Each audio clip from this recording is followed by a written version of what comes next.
Tu souhaites aller poursuivre tes études en Europe, ou même à l'étranger, et tu ne sais pas vers quelle agence se tourner, où trouver les bonnes informations, et surtout à qui faire confiance. Alors cette vidéo est pour toi.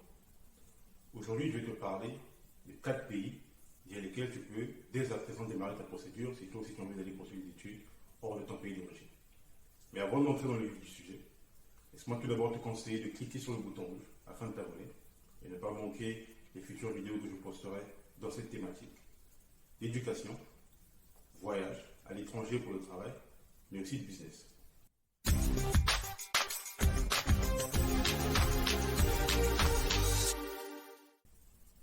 Le premier pays dont j'ai envie de te parler aujourd'hui, c'est la Pologne. La Pologne est un pays membre de l'Union européenne et également de la zone Schengen et qui accueille toujours les étudiants internationaux, même en cette période de pandémie. Il y a 2 visas possibles afin de venir en Pologne. Le visa d'études et le visa de travail.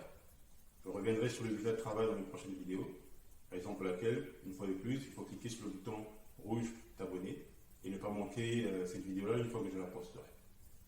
Mais aujourd'hui, je vais parler uniquement du visa d'études. Il est toujours possible, peu importe où est-ce que tu te trouves en ce moment. Que tu sois au Congo, Cameroun, Gabon, même en Chine ou en Biélorussie, tu peux également postuler pour venir étudier ici en Pologne.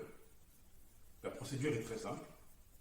Si tu as besoin de plus d'informations, je laisserai tout en bas mes coordonnées afin que tu puisses me contacter pour des questions ou pour démarrer ta procédure.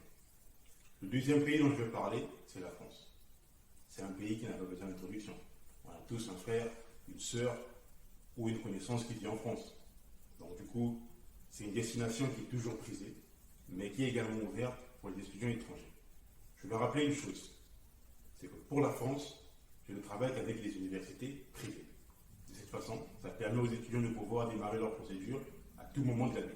Il y a la rentrée de février, il y a la rentrée de juillet, et il y a également la rentrée d'octobre. Tu peux postuler à n'importe quel moment si tu as envie de poursuivre tes études en France, que ce soit pour un master ou que ce soit pour une licence. Le troisième pays dont je vais te parler, c'est la Grèce. La Grèce est également un pays de l'Union européenne et est aussi membre de la zone Schengen qui accueille en ce moment toujours les étudiants internationaux. Par contre, avec la Grèce, je ne travaille en ce moment qu'avec une seule université qui a 2 programmes. Les programmes sont le droit et l'éducation sportive. Je dois souligner ici que les programmes sont en français.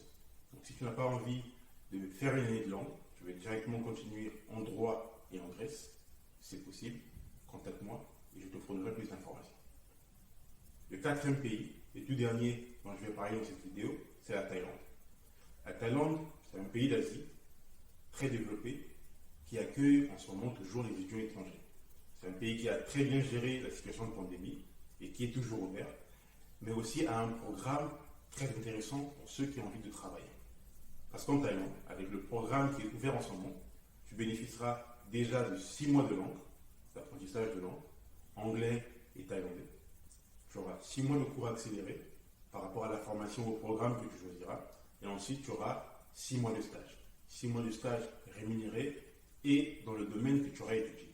Donc, tu mets en valeur la connaissance que tu auras appris, tu seras rémunéré et c'est un programme qui dure 1 année et demie. Après cette année et demie, tu auras le choix de continuer soit en master ou en licence par rapport au diplôme avec lesquels tu voyageras pour la Thaïlande. Ce sont les 4 pays via lesquels tu peux dès à présent démarrer ta procédure. Mais il y en a d'autres. Il y a d'autres destinations via lesquelles tu pourras également aller poursuivre des études et je reviendrai sur ces destinations-là dans une prochaine vidéo.